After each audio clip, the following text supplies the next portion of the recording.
welcome back. I hope you enjoyed the tea, and I should say the orange juice is very good. Thank you for that, and thank you for being back. Now, after the keynote presentation, maybe let's start with the basics here. What you want to do is to become a DCPC center, a data collection and or production center in the WIS, so the WMO information system. I think what is in front of you here, and now I speak to those implementing this center, are maybe two broad lines. One is how to implement a DCPC, so the WIS functionality.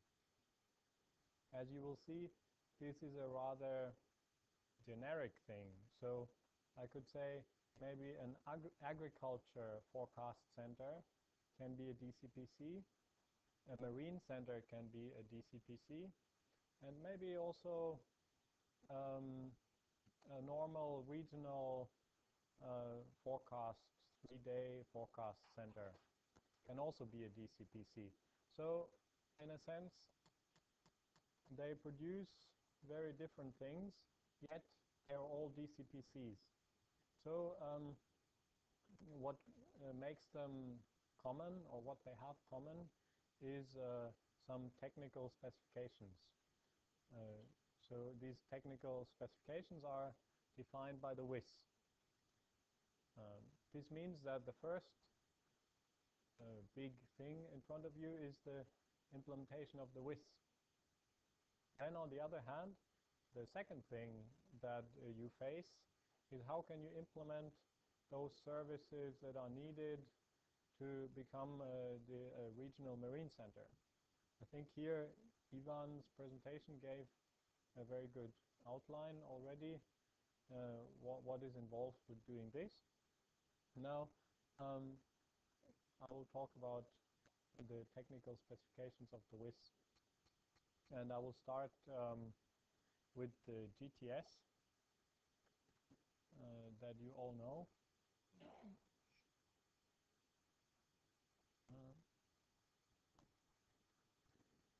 How can I do this here? All right. Well, thank you. That's okay. Yep, also. Great. So I think, as I said earlier, the WWW is what glues together the WMO community. Experts from different countries, when they first meet, I have observed often talk about GTS connections, and that is sort of how we often get to know each other. So there's the GTS, and you know that in the GTS there's regional telecommunication hubs, RTHs, NMCs, National Meteorological Centers, and the DC's data centers.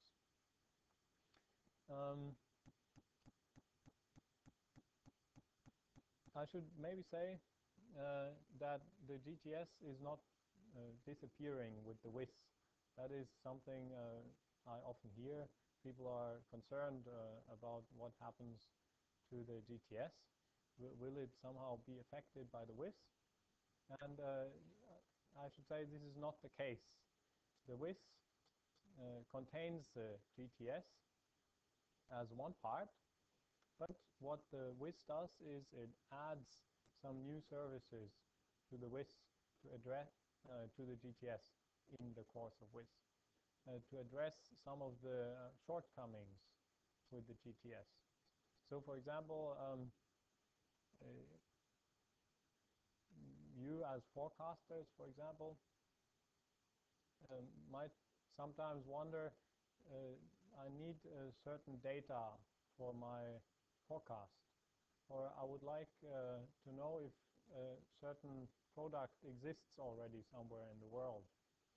Or maybe you're working in a university project, so you would like to do some data analysis, but where can you find data? Right now, these are rather difficult questions. You would maybe have to reach to the phone and ask somebody, or you would use Google or another search engine, and maybe you would find. But there's no big catalog of all information in WMO. So this is what the WIS does. It adds a catalog of information to the GTS of products available in the WMO community and beyond. Then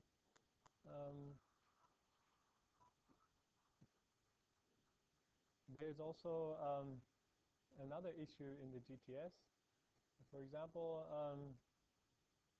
if you are disconnected for a while for some reason, then it is not very straightforward to recover those messages that you haven't received in, say, those hours where you were offline. So also this is a service that is added to the GTS.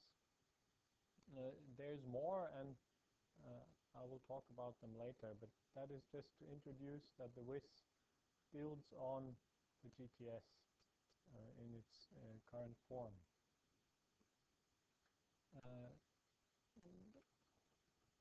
So in the WIS, there are 4 big components to speak about. 3 of them are centers, WIS centers, and then there's the data communication network. We have seen that in the GTS world, we know the RTHs and the NMHSs and data centers. Now in the WIS world, there's 3 new types of centers, and those centers you know already can sort of be mapped into the new categories of centers. Even though there might also be new centers, like for example here the Marine Center, which is an entity that hasn't existed yet, but that maps here into the DCPC type of center. So what is there is national centers and data collection or production centers, DCPCs, and global information system centers, GISCs. So what are these 3 types of centers? First, the national centers, they usually correspond to NMHSs, so they nationally collect and or produce information and products, such as, for example, making city forecasts or making wave height forecast for the territory of the country, as well as operating automatic weather stations or the like. Then there's data collection or production centers. They are very similar to a national center in that also they might collect some information or make some forecasts and then distribute this. However, the difference is that the scope is regional rather than national. I can give you an example of a DCPC. Maybe some of you know the ECMWF in Europe, the center where Europe's NMHSs have bundled some resources to make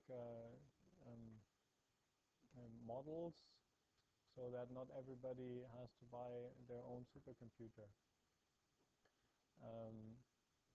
The models that are made there are regional, so thus the scope of the center is regional. I could give also a different example.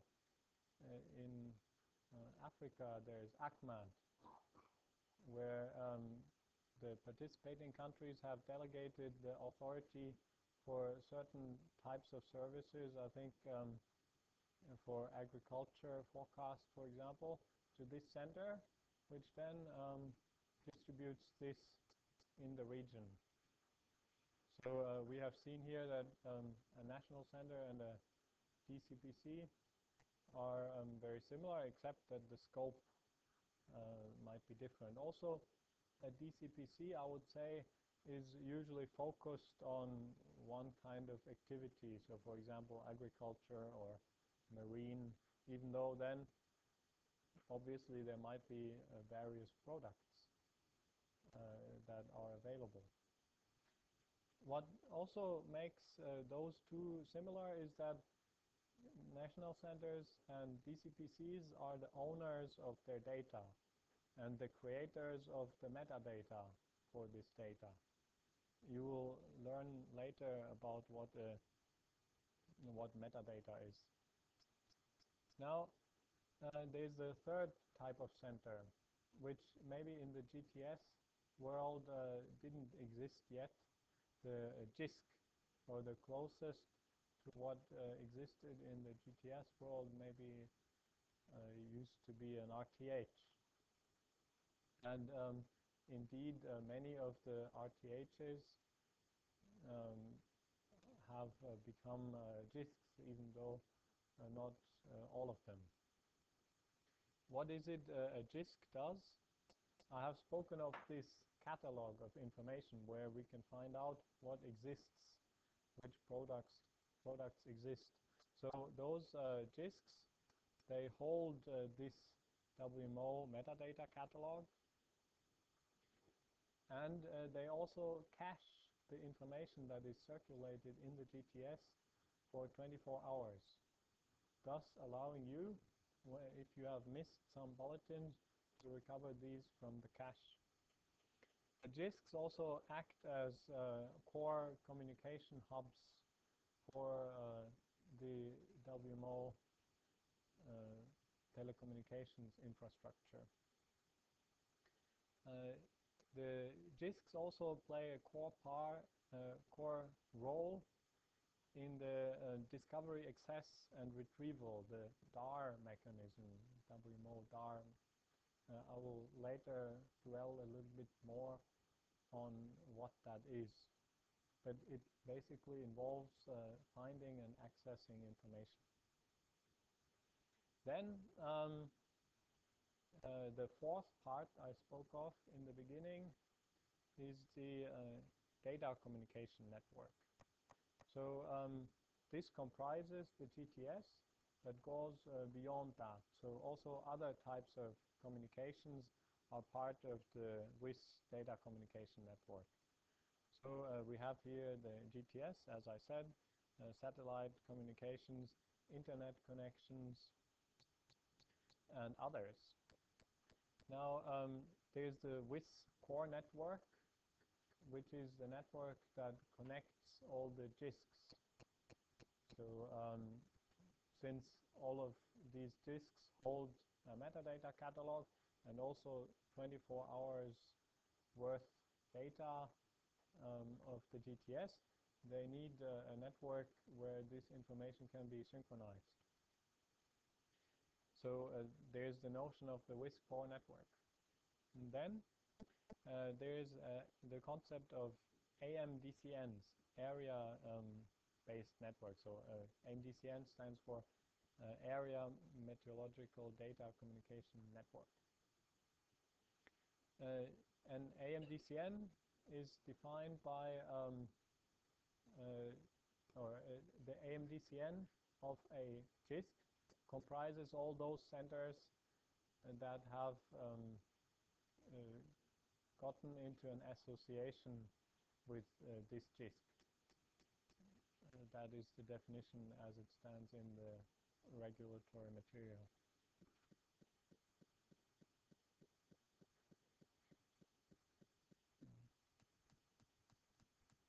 So in a way here, you see how the new WIS structure on top maps on the old GTS link concept. You know that the cloud 1 and 2 are now merged using the RMDCN MPLS network. So the RMDCN is the Regional Meteorological Data Communication Network, and that is operated by ECMWF. So it is, in a sense, a European network. However, it also doubles as the WIS core network with some exceptions. So, for example, here are our colleagues from Asia. They're connected to it, the US, and almost all the JISC candidates have a connection to it.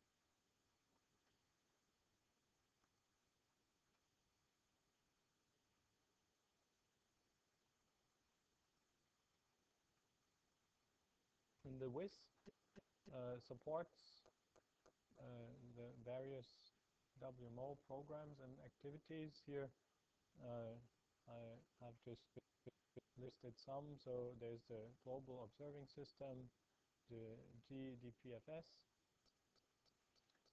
and many others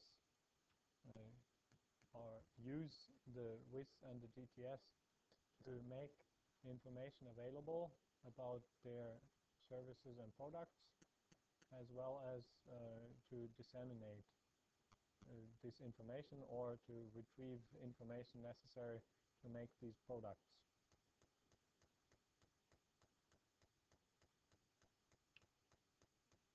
So rather vague till now is all this notion of centers and data communication network. How does this look like in practice? So please here see this person with his computer, and he's looking for some data. So for example, this person is looking for some marine warnings in an area that is bounded by 40 to 10 west and 45 to 70 north. Just an example here for marine information. He's looking. And where is he looking? He uses a search interface at a JISC of his liking, where he inputs his query. So the boundary box and some phrase may be telling that he's looking for marine warnings. Now, what has happened earlier, you see here, is that down on this side, an NC or DCPC that is the holder and owner of information has made available some information to the JISC about its services. So in the form of metadata. This means that in the JISC there is all the information available, and it can now give a search result back to this user. Now this is essentially what you do when you Google for information also. You type in some query, you get a result, and previously maybe Google has retrieved the information from somewhere. Now comes a very crucial part here. To retrieve the information that has been found, this user goes directly to this NC DCPC data holder, where he can then retrieve the information. Now the key here is that there can be some security or authentication or payment or some other policy. So in a way, this makes sure that the holder of the information and the data owner is in control of what happens to the data. But then how can the JISC have known that this data existed? It is because the metadata has been published. So what is metadata? Here is some metadata. So if I now drink from this bottle, how can I know that there was not poison inside? Because here it says ma, so water. I read on this piece of paper here that it is water and it was produced here in Qatar, and maybe some other quality information. It has been purified. However, it had nothing to do with what was inside. So this was metadata, information about what is inside. And that is the same in our metrological context. Metadata means some description about what the product is, but not the product itself. So in a way, these are separate. We tell the JISC we have available this and this and this, but it is actually us who hold the data. Now, how does this square with the idea of the cache? Didn't we say earlier there's 24 hours cache available of information? This is only a subset. As you know, what circulates in the GTS is anyway information that is globally available to all members. So we can cache it. But then there are many other products that you might have and data that doesn't circulate in the GTS. So for this, people come to your place using the DAR mechanism, and you can then apply a policy of your liking. For example, this could be that requests coming from the same country can access the information. People from outside, they maybe need to sign a form or make some payment or some other criteria.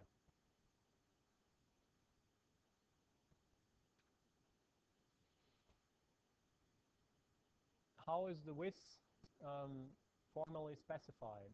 The WIS uses the idea of SOA, so a service-oriented architecture, which means interfaces are specified,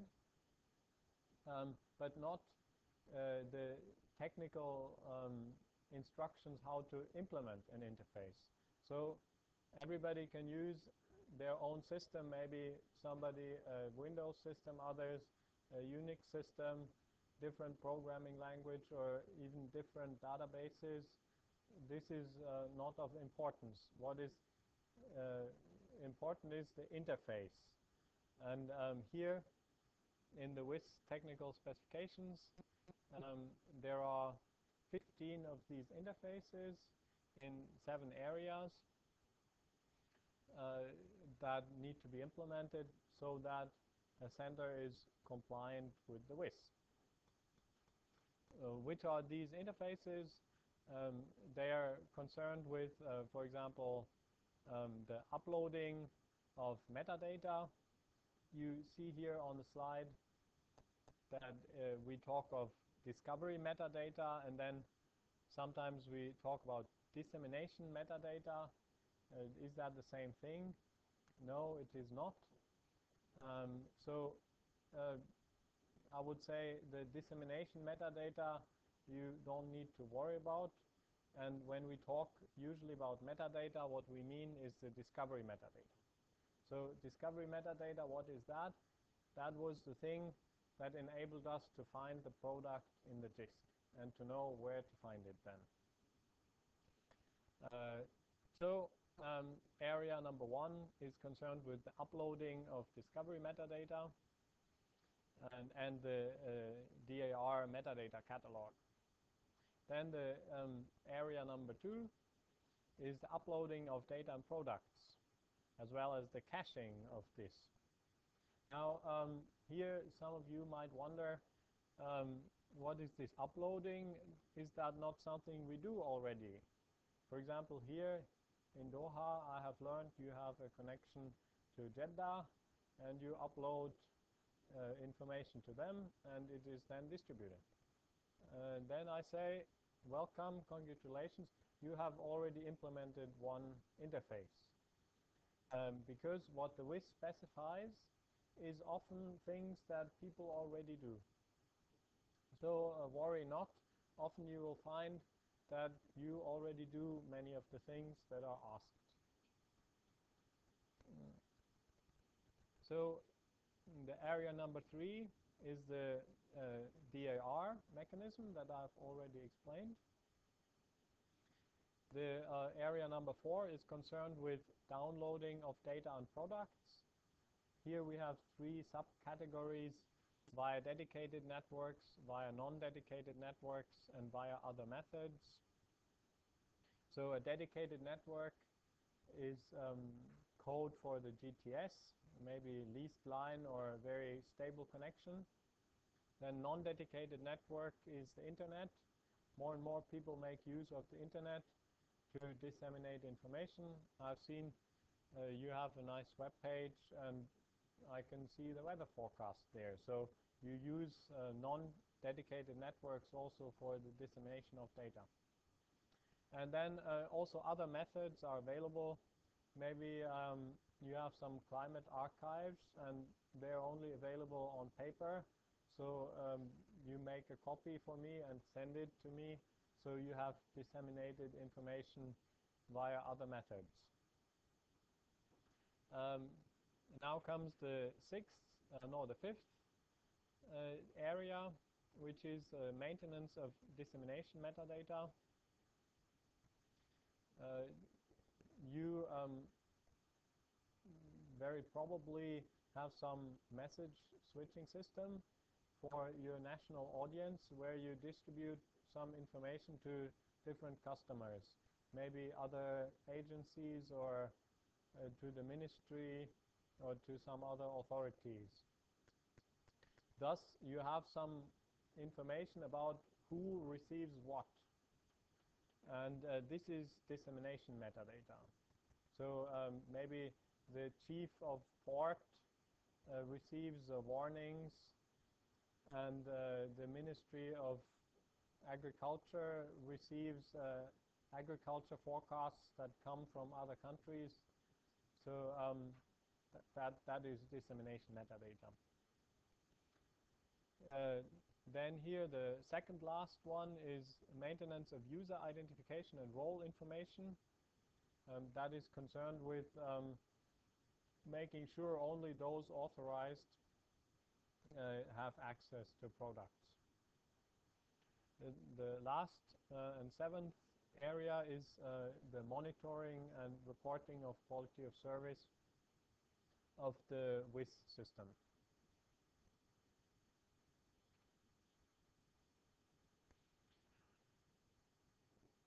What now is metadata? I have given you an example here already of the bottle. So maybe that helps you as you go about finding out more about metadata. But there's also other information available. First of all, the online guide accessible at this URL.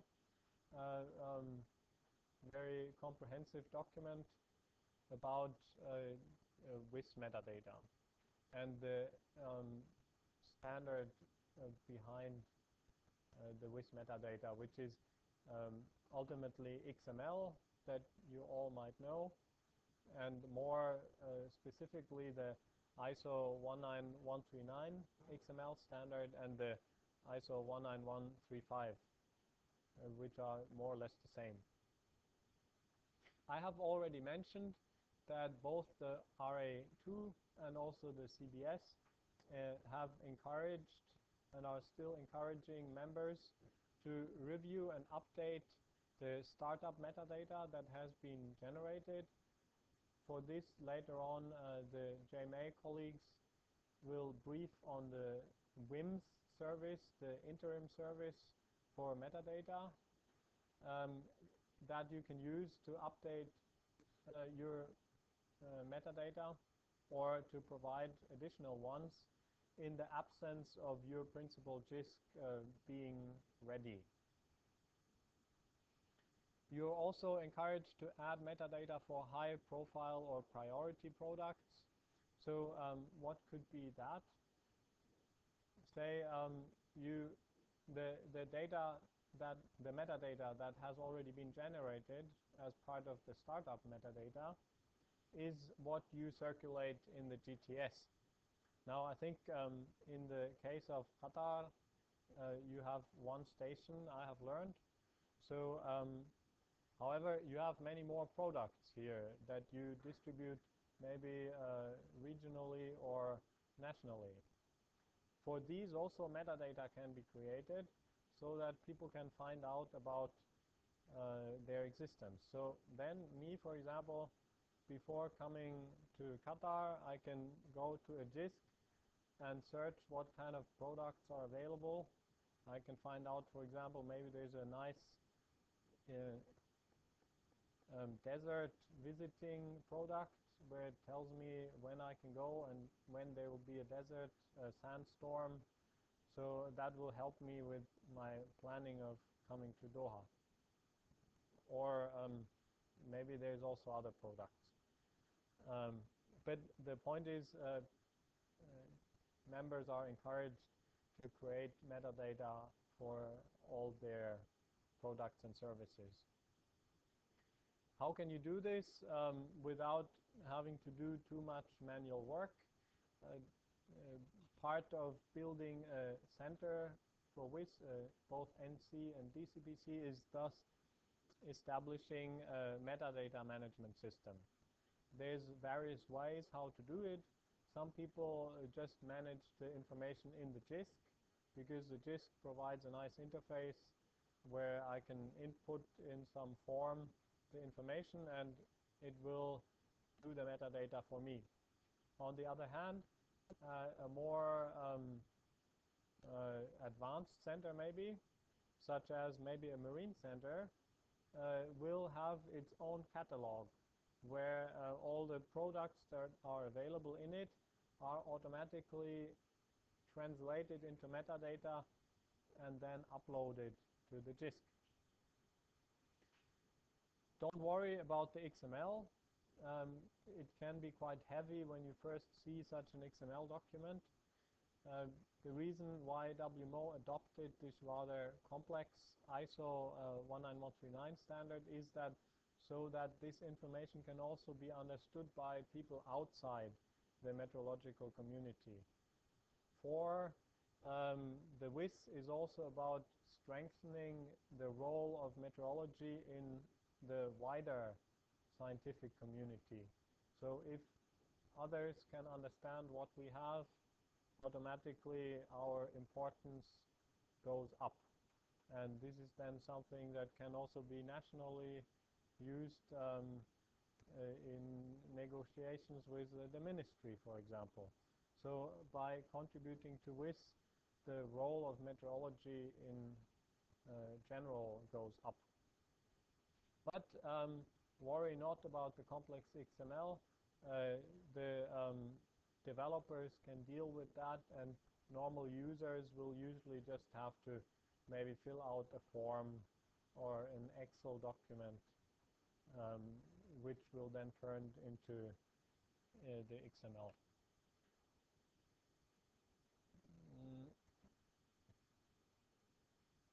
I dwelt already on the metadata, so think of it as a label or a library card that helps you to find the book. What is it we want? Not rocket science. We want very concrete things such as abstract title, author, maybe some keywords, data format, identifier, coordinates, where does this product exist or what is it about? Time-related information such as, for example, time series, then time information on the metadata, when was it last updated, and finally contact information, who is responsible for the dissemination, who's responsible for the creation of the metadata. How can you get started? You can get started by looking at the metadata that has been created for you already. and for this you can use the WIS service, or in case you have a disk up and running, that is your primary disk, you can also look at it there. Then if you create some new metadata for a product, such as, for example, this desert sandstorm visiting product, you can maybe retrieve a metadata record from a similar product of another DCPC and modify it. Or you are happy enough to now be in the metadata workshop, where we will later also discuss the ins and outs of the metadata in the technical segments.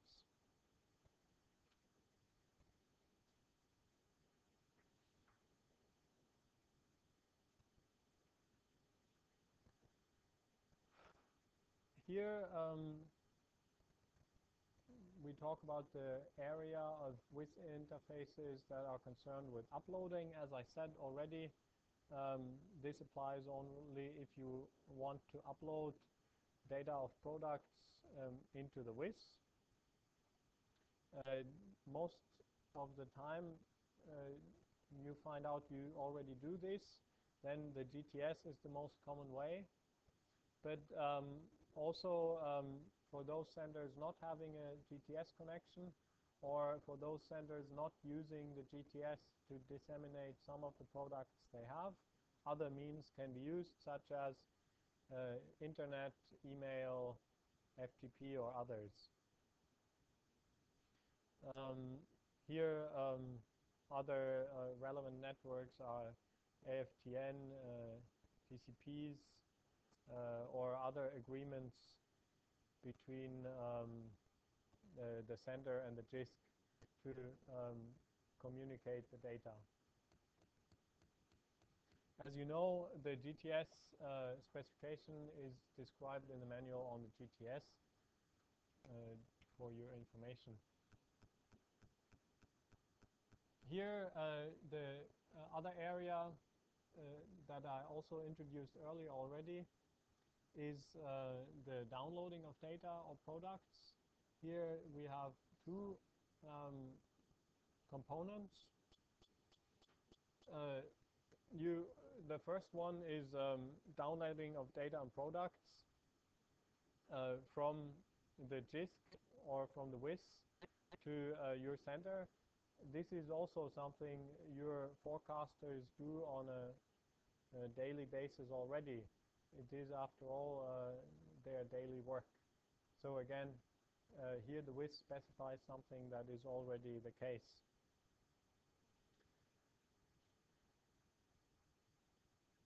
Now the second part,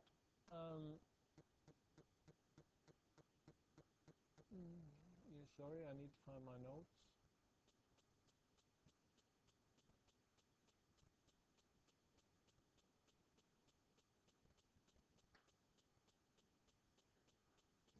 That is the second part is the making available of data to users.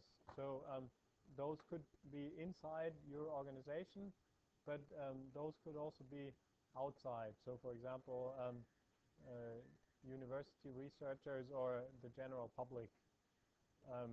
So they should also have information and access, if they're authorized, to information in the WIS as part of strengthening the role of metrology, as I said earlier. I will not repeat what I said about dissemination metadata. I think I explained that earlier enough, in enough detail. Dissemination you already do in your message switching system.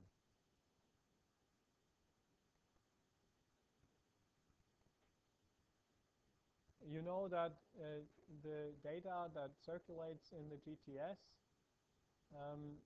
is made available to all other WMO members, but not necessarily to the general public. So part of user control at the National Center or the DCPC. Oop.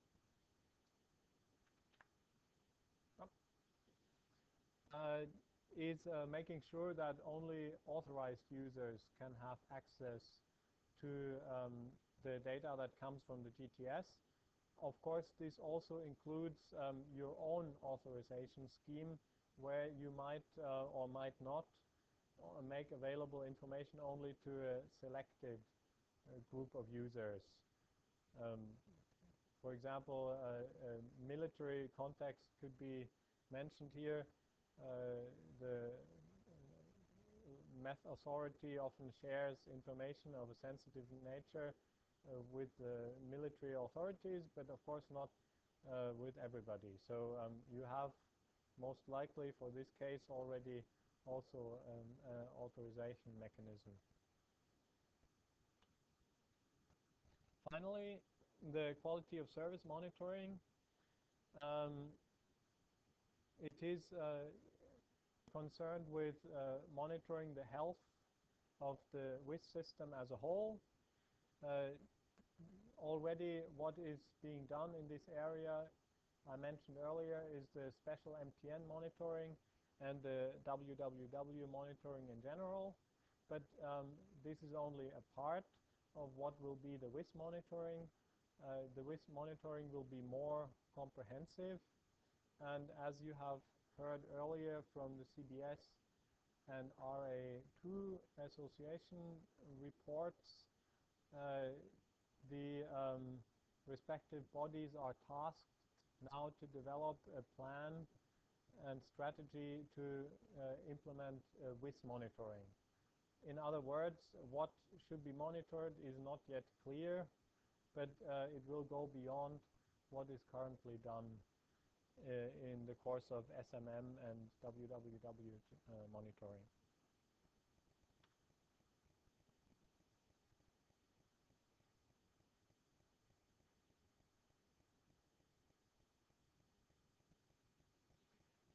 What about data representation or standardization? There was a question on this earlier already. Concerning WIS, I should say that any data can be transported in the WIS. You can see how this might work. You have some metadata record, and it describes that here I have available a product of this type. Then people come to your National Center or DCPC portal to retrieve the information, and it can be anything. It can be an image or a buffer file or some sound recording or something else. So WIS is not concerned with with how the data is represented. However, other WMO initiatives are, and here comes of course the WIGOS or the TDCF codes that everybody is encouraged to use, so that then it is easier for users to consume the data. It is clear that if everybody uses a different format, it is very difficult then for the unintroduced to make sense of the data. So a variety of standards exist in the WMO community: buffer grip, CREX, TDCF, NetCDF, XML, TML are just some of them. How does the WIS metadata catalog work? As you know already, there's the DAR metadata in the ISO 19139 and ISO 19115 standards. JISCs synchronize this metadata so that all of those global centers have the same information. However, National Center or DCPC only has to arrange for its metadata to go to the JISC that it is attached to. The JISC will then take care of disseminating globally this information. You can already see that maybe some WMO publications will be affected by this. Currently, there's the volume C1 that contains the list of bulletins and products in the GTS. Eventually, the volume C1 will be replaced by the metadata catalog. However, it has been decided that until 2015, those two concepts will exist in parallel, even though regionally arrangements can be made to automatically synchronize these two publications to avoid redundancy updates. What about volume A? Volume A will continue as a separate publication, as not all volume A information is in the DAR metadata. What does this mean? The volume A contains surface and upper air stations, as you know, and not it is probably not so wise to create one metadata record for each of these stations, as usually several stations are syndicated in one bulletin to create a higher level product. So thus the level of information in the volume A is higher than is available in the metadata catalog. How can you implement WIS? The way forward is to use the service-oriented architecture and interoperability.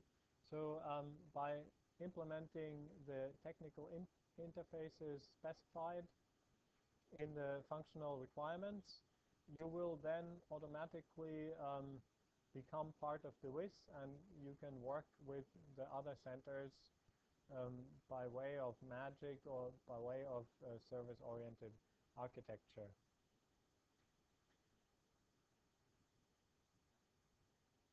One important step for this is to register your national center or your DCPC.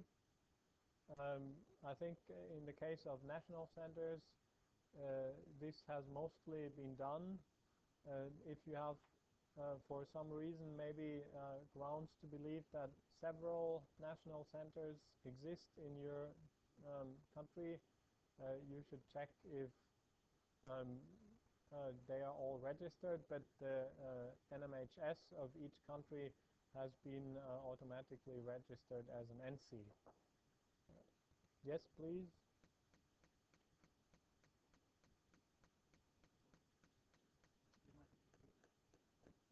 Lunchtime. Good. I have only 2 hours to go.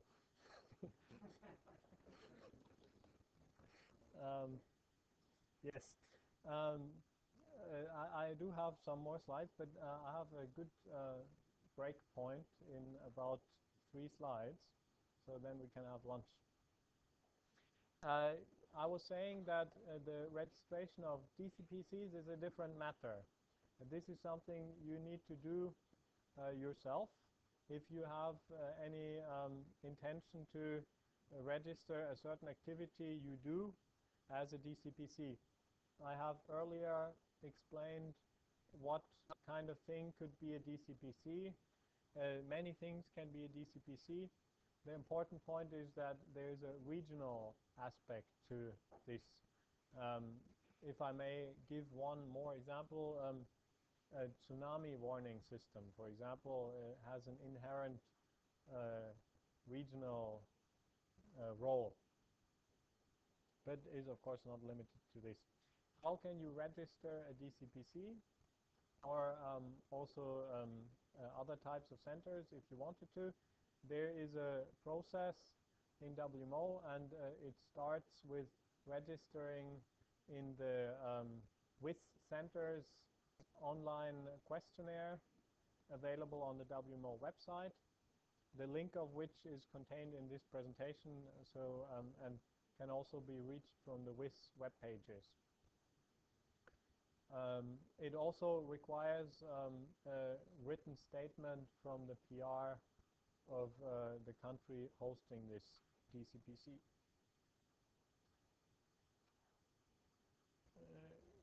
Where is the regulatory information about the WIS?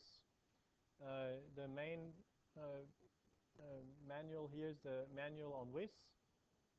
Also, the manual on the GTS is relevant here. So how to comply with the relevant interfaces, how to designate national centers or DCPCs, and crucially, how to demonstrate your capability to function as such a center to CBS and then later Congress and Executive Council. The guide to WIS, which is a guide, WMO-wise, the level of publication and guide status will contain more information about metadata. As I said earlier, the monitoring part is yet to be decided what exactly should be monitored. You are fortunate enough to be here with us this week, and you will benefit from more presentations on the subject of regulatory material and how to designate and demonstrate your center's capabilities using the demonstration process. Here I come to the break point now. We can go to lunch. As you go to lunch, maybe some questions you might have. Or here I also have some ready answers. So the role of the GTS in WIS, it is crucial to understand what the WIS structure is and the role of the different centers. And then you can dwell on what is new in the WIS, mainly the idea of catalogs and metadata, and the DAR process to find new data or products. If you're still struggling, I mentioned the Secretariat Jumpstart offer, where WIS experts from centers having implemented WIS, or also from the Secretariat, can work with you on the ground to make an implementation plan. With this, I would like to stop so that we can have lunch, but maybe if there are some questions, we can deal with them now or later. Your stomach is aching.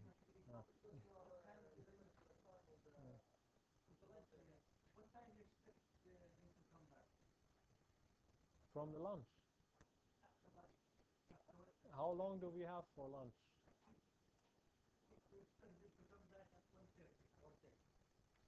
Maybe 1:30 is challenging. 1:45.